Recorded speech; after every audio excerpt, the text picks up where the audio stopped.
For all of you who don't know us, we're the MIND Foundation. We're a non-profit science and education organization and just moved to Berlin-Friedrichshain. This is our first larger event in these new spaces. And our mission, our vision that we gave to ourselves is building a healthier and more connected world through psychedelic research and education. This symposium is about Bewusstseinskultur. So Bewusstseinskultur is a concept that was originally coined by Thomas Metzinger, who has spoken on different MIND events, I think 3 times. And it's not only about psychedelics and psychedelic experience. It's about what we'll hear in this event, about a culture of cultivating mental states, personally, privately, and taking this cultivation into our society. That's the topic actually of our discussions today. Yeah, that's what I just narrated. So the plan is to have a few hours of community and reflection, of academic reasoning and individual thoughtfulness, and a feast of mind and the body. Why do I say that? Because we have a surprise later for you, a performance which I saw a little bit of yesterday, and it will be really interesting. I invite us all to be experimental and self-critical at the same time, discuss this concept that Thomas Metzinger coined and see what we can do with it.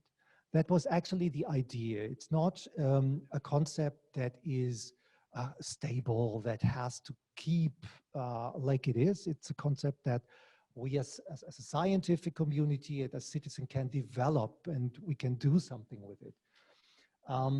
It's an emerging concept, and that's what the work is about. Yeah. This is a symposium. As most of you, all of you probably know, the idea of the symposium goes back far into history, more than 2,500 years. And the symposium was actually a part of a banquet that took place after a meal when people were drinking for pleasure, drinking accompanied by music, by dances, by discussions. There are famous dialogues that were written by Greek authors in the following. So this is the first of a planned series of symposia.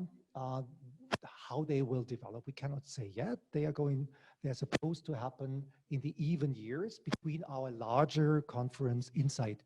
May I ask who in the audience has visited the Insight last year? So maybe about a quarter of the people. So the Insight is a scientific conference, transdisciplinary conference with a lot of empirical data and transdisciplinary discussion. This is a time, this is a place where we can have philosophical, conceptual thoughts and feel free to really discuss in this group. Of course, other than in the Greek symposia, this one is inclusive for old and young, for all genders, any color and diversities who want to join, which was not the case in the historic symposia. And while our discourse may be controversial coming up, our experience of wine and food later in the evening should hopefully be moderate.